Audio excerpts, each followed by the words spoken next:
Hey everybody, how's it going? This is going to be a quickish video about something I saw on the internet the other day that I thought was a great idea. Pretty much very inexpensive to do, and I think we can all benefit from it. So if you haven't seen this, this is why I'm making this video, to kind of share with you what I saw. Now, I haven't tried it myself yet. I do plan to soon. But I have seen how it works and the results it gets. And I think it's great. So pretty much what this is about washes. Now, inks and glazes are different. I'm not going to get into the differences between the three, the inks, wash, and the glaze. But in terms of washes go, it's pretty understood what a basic wash is, which is very thin down paint. Basically, we almost all use washes in our painting technique for either painting faces, like flesh tones, or weathering and dirtying up armor and metallics. We almost all use a wash, not all the time, but for certain things. I use it when I do paint orc flesh and when I paint all my faces and when I want to make things look aged and dirty. I also use it on my Space Hulk bases. Anyways, this tip is for washes. Now you can of course buy washes. I highly suggest the Citadel wash set. I think it's great. At the very least, get Devil Mud and Badab Black. They're the workhorses, with Ogre Flesh being a close third. But some people don't like them. It's all personal preference. As far as washes go, other companies sell them, of course, in a variety of colors. But in the end, you may not find the color you want. You may not want to spend the price. Because a wash pot, what I'm going to call it, from a Citadel washes versus Citadel paint, is around the same price as a Citadel paint pot, if I remember correctly. We just have this here because I'm going to wash this eventually, not in this video though.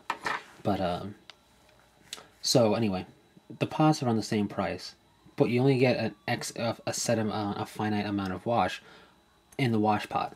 Now, if you look at, let's say, a dark brown, like a bestial brown or something, out of the Citadel paint pot, you get usually a little bit more paint in general than you get washes, I think. And then out of that, though, you can make a wash of varying degree of thick or thin wash. And if you look at the volume you get versus the Citadel wash pot and the Citadel paint pot, when you convert the paint into a wash, you get significantly more volume for the price. So that's one way to look at it. It saves you money when you make your own washes. So what's a can have to do with it? Well, this was a good idea of how to make a wash. You need a can, an empty one. This is full, but you need an empty one. Soda cans work great. I guess I think a V8 can might work. I don't know. I haven't had one in a while, so. And beer cans I think would work also. I don't know. I drink liquor and wine, but that's beside the point. Anyway, you need an empty one, so get a can. If it's not empty, make it empty. Drink it, whatever.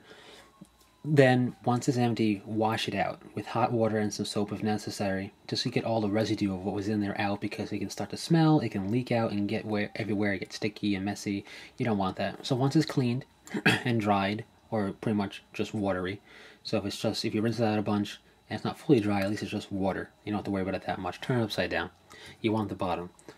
I don't suggest cutting the can. That's more work than needed, and it can cut you. You can injure yourself because cans don't cut nicely. It's aluminum. Aluminum doesn't really cut nicely anyway.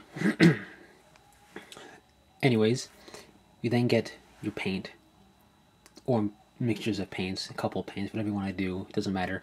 And you put it in the bottom of the can. See this? You want this concave surface with this raised edge. You put the paint in the middle, or in this inside, and then you add water as much or as little as you want up to the brim, and you mix it up. And when you mix it up, you'll get a wash, a basic wash. And this is great because you're making your own washes, cheaper, and it's more readily available. Because I know this happens to me, it happens to other people. You're in the middle of painting, you get into a good run, and you run out of paint, and you run out of the color you needed. And if you're like me, every time you go to buy paint, you always forget which colors you need when you get to the store. Because I don't write things down, because that would make sense. Anyways, this is a good way to make paint washes in a pinch, or just to make washes in general. Especially if you're painting a lot of miniatures at once. Let's say a Skeletal Legion. This would be invaluable for that. Or if you're doing big models, let's say you have a Baneblade or two, if you're painting at the same time or whatever and you want to wash it to get into all the divots, you can make your own wash, so you can make more of it and you can wash the entire vehicle. You can also use this for bases. Like I said, my Space Hulk bases, excuse me, I use washes on it. You can also use it for desert basing, for urban basing, to make things look like scorched with like a soot on it, or grimy. You can use it on swamp basing. Pretty much any basing you want, you could use a wash on it. But those absorb a little bit more water, more wash than a model, because a little bit more absorbent to flock and whatnot, even when it's painted. So that's just a couple of ideas right there. One being the basing, one being large vehicles or lots of smaller models. So that's pretty much it. Like I said, I haven't personally tried it yet, but I'm going to soon, so I'll let you know how that works. Give it a try. Leave feedback on how you liked it. If you've used this before and you have good mixtures for good ideas on how to mix washes, like for certain colors, leave it on the comments if you want to help people out. One thing I will say is, with metallics, you can't really make a metallic wash from what I know and seen, because when it gets too thin, the metallic paints, it kind of leaves, it doesn't really give you color. It doesn't really do much. It may even cloud up the paint a bit once you put it on there. But for non-metallics, this works really well. Pretty much I don't think there's any metallic washes out there anyway. But anyway, I'm rambling now. So yeah, give it a shot. I thought it was a pretty neat idea. We all have cans laying around, and AKA is almost free to do this with your paints. You just need to get a can. Yes, if you do live in a place where you can get the 5-cent return, you will have to sacrifice, or use it a bunch and then recycle it later. Anyways, that's about it. So until the next one, take it easy.